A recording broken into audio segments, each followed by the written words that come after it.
Mais avant de commencer, je vais m'intéresser à vous, Monsieur Bala. Oui. Et vu qu'on parle de l'encadrement jeune, vous êtes enseignant, vous êtes sociologue de formation. Ouais. Selon vous, c'est quoi l'objectif de l'encadrement de la jeunesse aujourd'hui et quels sont les principaux acteurs concernés par l'encadrement jeune? D'abord, je vous remercie. Bon, parlant de la jeunesse, c'est parler de la vie. Parce que l'évolution dépend de la masse active de la population. La jeunesse est l'évier principal du développement d'une société. Mais la question principale est de chercher à savoir quel est d'abord le cadre dans lequel nous allons mettre la jeunesse. On va définir la jeunesse comment? Quelle est la définition de la jeunesse aujourd'hui? Parce que nous voudrons aussi être cadrés dans ce thème-là. En parlant de la jeunesse, est-ce que c'est la jeunesse guinéenne ou bien la jeunesse en général?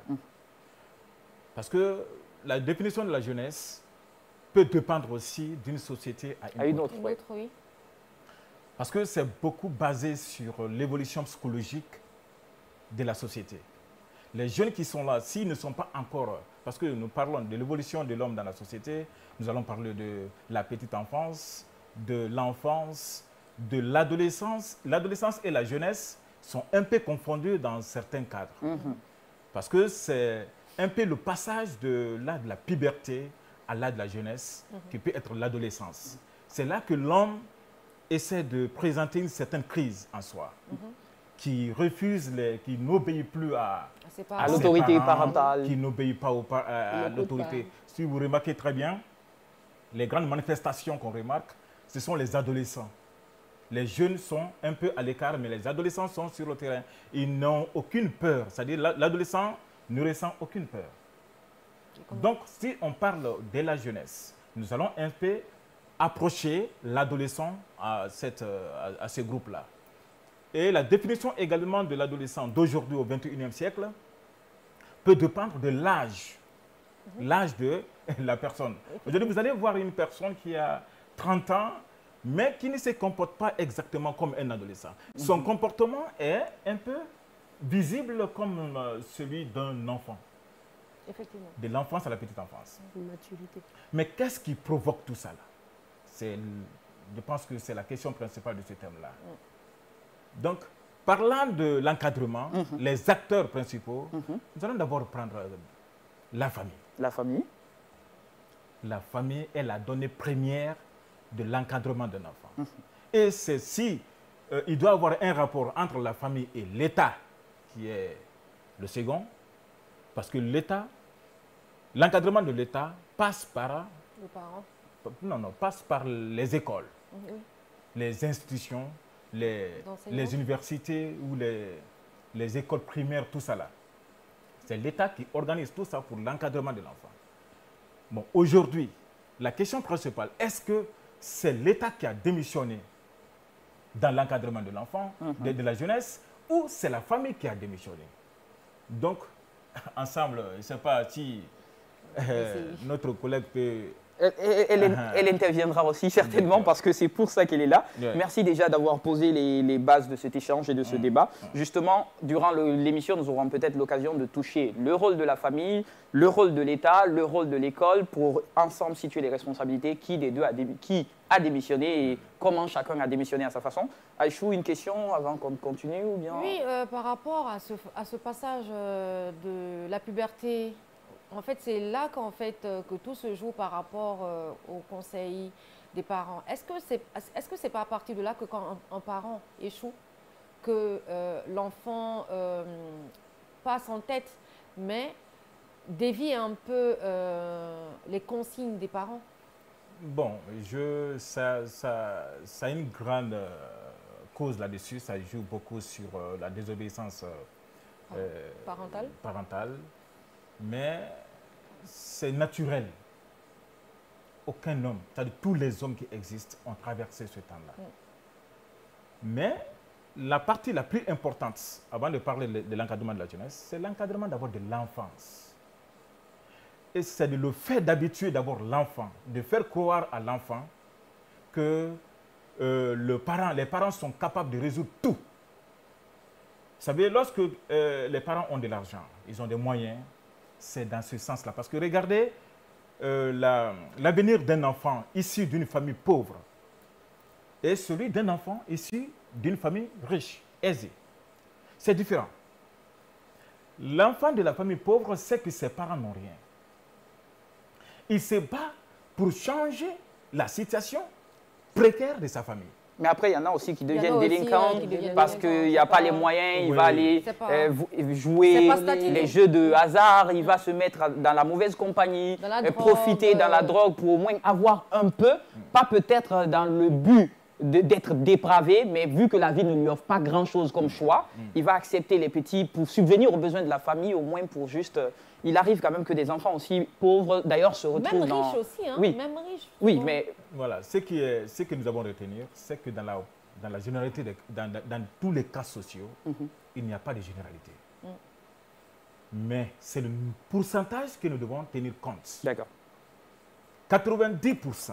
Je peux dire 70, je vais rectifier un peu, parce que je n'ai pas les dernières statistiques. Mais les 70% des enfants issus des familles riches dévient.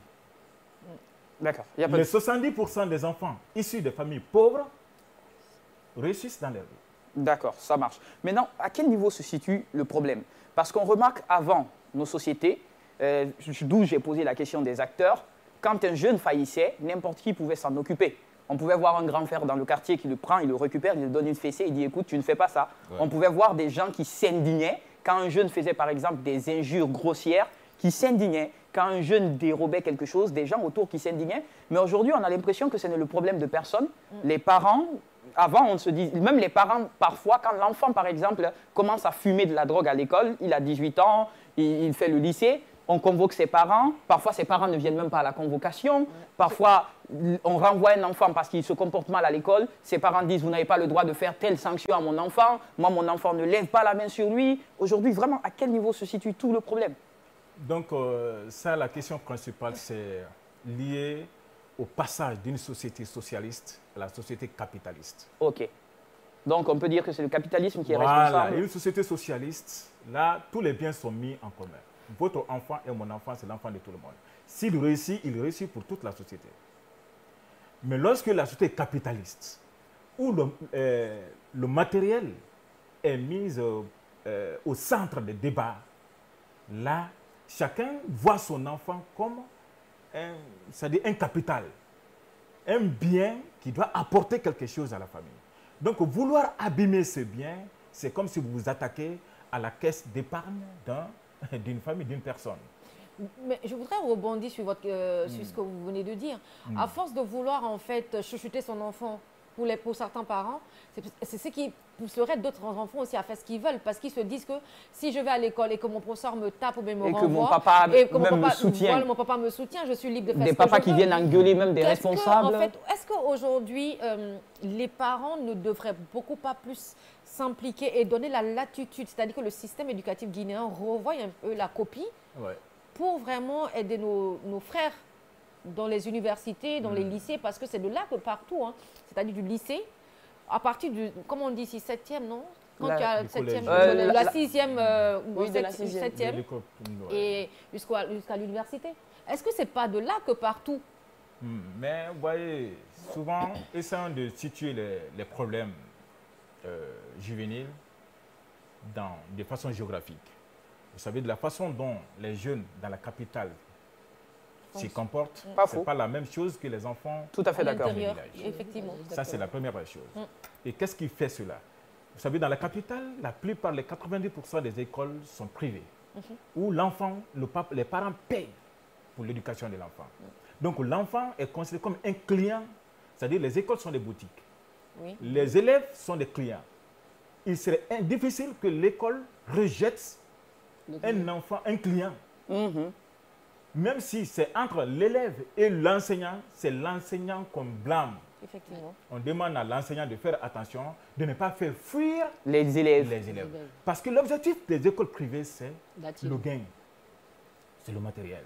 Tant que l'État ne pourrait pas mettre main sur l'éducation, de rendre l'éducation, la formation gratuite en Guinée, on ne peut pas parler de l'encadrement de l'enfant. D'accord.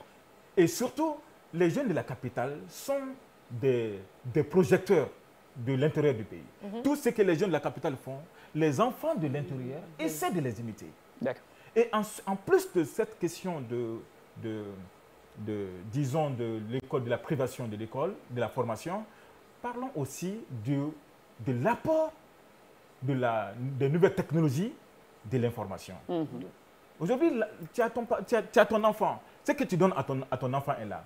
Mais l'enfant qui passe presque 10 heures dans le cyberespace par jour n'a pour en famille que le cyberespace, que les réseaux sociaux, que des sites malsains, des sites de piratage. Voici ce qui communique beaucoup avec l'enfant aujourd'hui. D'accord. Donc, parlons, parce que tout de suite, là, avant qu'on y vienne, on a parlé de la restriction de l'Internet.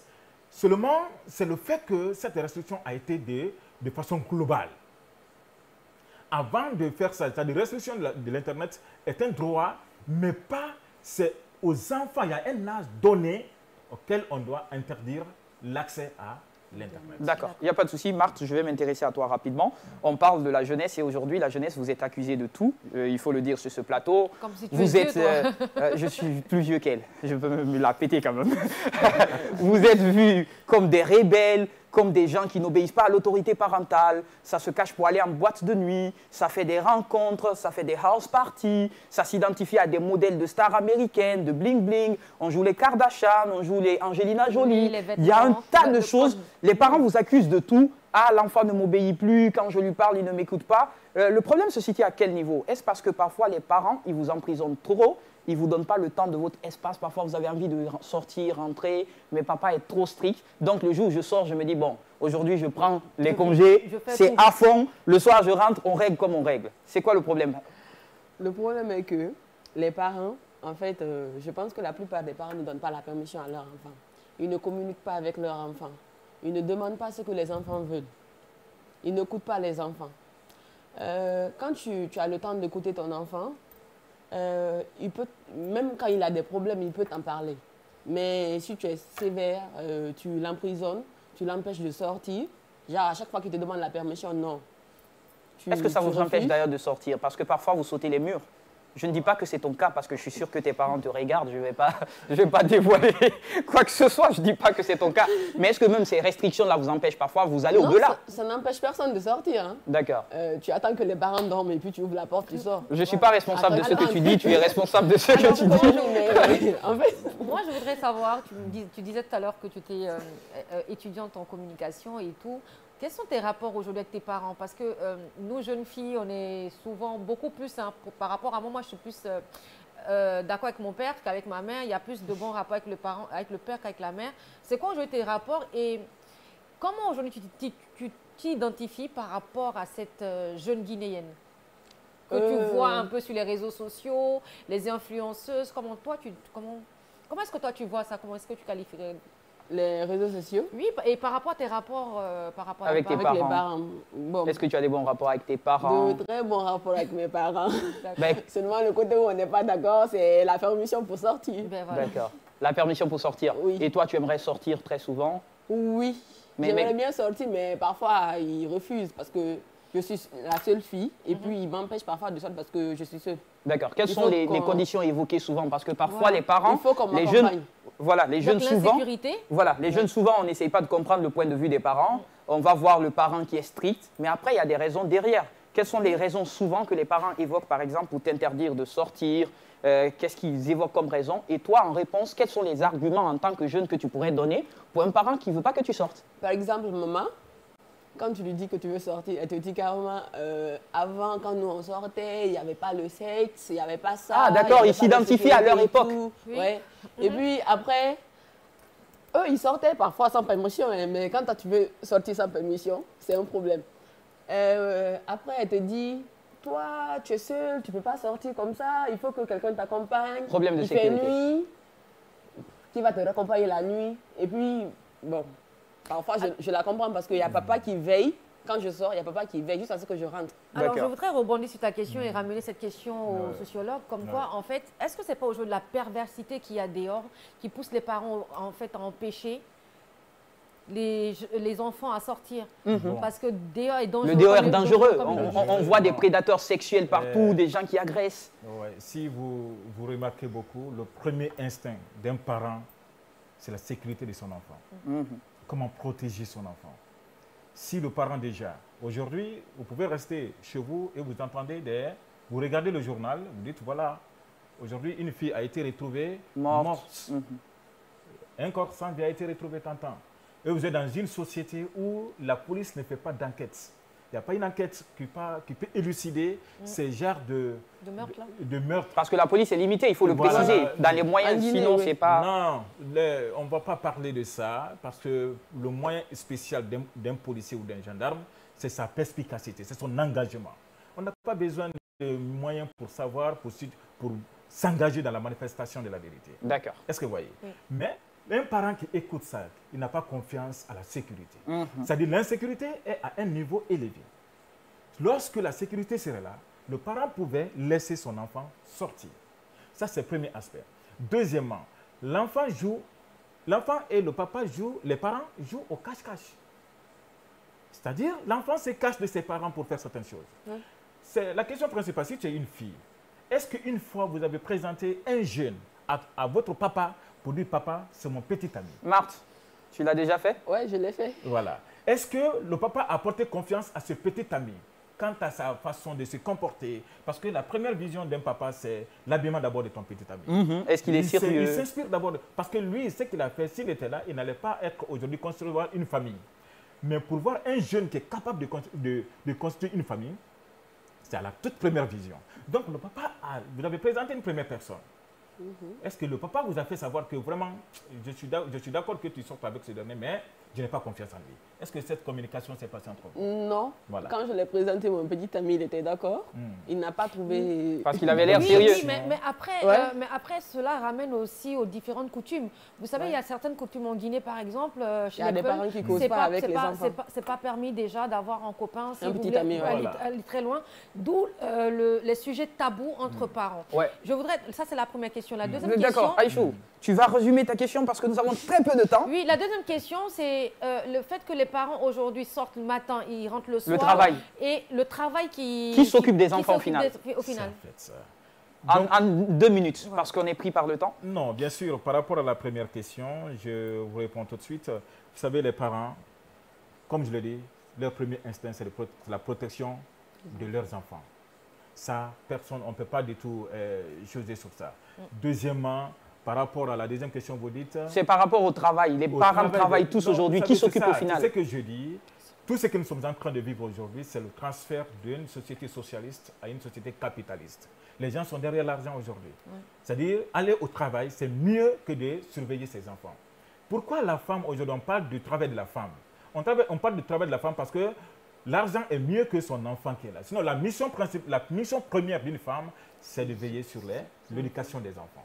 C'est pourquoi la langue qu'on parle, on dit la langue maternelle. On ne dit pas la langue paternelle. C'est la maman qui apprend tout ça aux enfants. Mais aujourd'hui, on a plus de temps derrière l'argent que derrière l'éducation de nos enfants. D'accord. On a 3 minutes seulement, maximum temps record dans lequel on doit tout résumer. Marthe, rapidement. Tu as des amis filles, tu as des amis garçons. Quels sont les problèmes très souvent qui sont liés?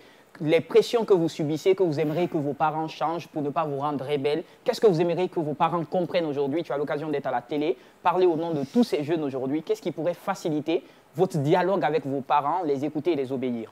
Qu'ils nous laissent un peu plus d'espace, qu'ils nous écoutent, qu'ils nous fassent confiance. Ah, qu'ils ne vous imposent pas des trucs, mais qu'ils vous fassent confiance. Qu'ils nous fassent confiance que quand on leur dit un truc, qu'ils nous croient en fait. D'accord. Parce qu'on n'a pas l'intention de sortir pour faire n'importe quoi.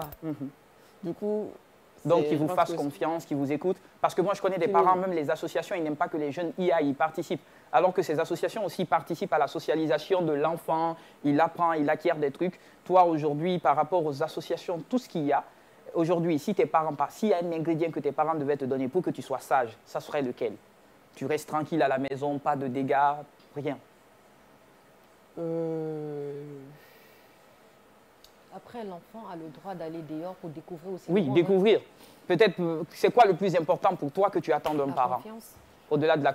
Si c'est la confiance, je ne sais pas moi. Moi, c'est la confiance. Hein. D'accord. Donc, quand on te fait confiance, tu fais les choses de manière droite. Oui. Pas de pression. D'accord. Je vais me tourner rapidement vers vous, Monsieur Bala, parce qu'on est pris par le temps. C'est pratiquement la fin. En tant que parent, et je n'ai pas voulu le préciser, mais vous êtes aussi investigateur. Il y a plusieurs crimes que les enfants commettent que vous connaissez. Quelle est la ligne directrice qu'un parent doit suivre pour avoir un enfant modèle, au moins?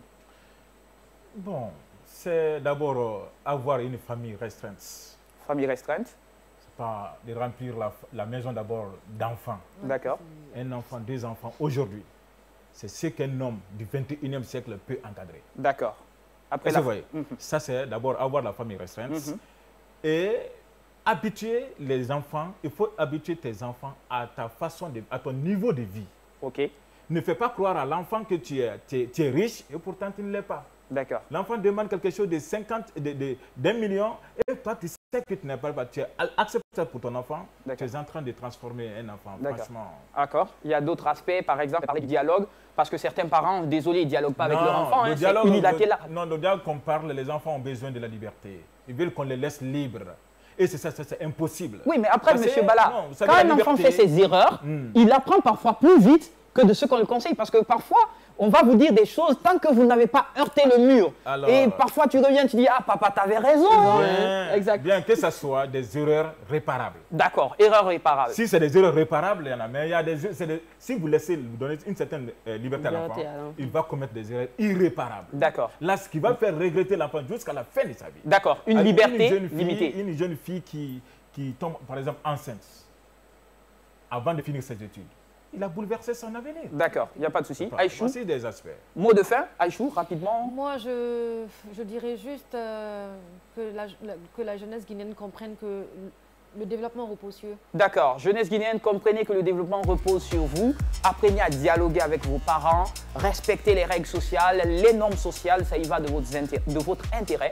Chers parents, ne restreignez pas trop la liberté de votre enfant, parce que parfois les enfants ne vous disent pas tout, mais des choses se passent derrière. Il vaut mieux connaître ce qui se passe que de ne rien connaître et voir l'irréparable se produire en famille.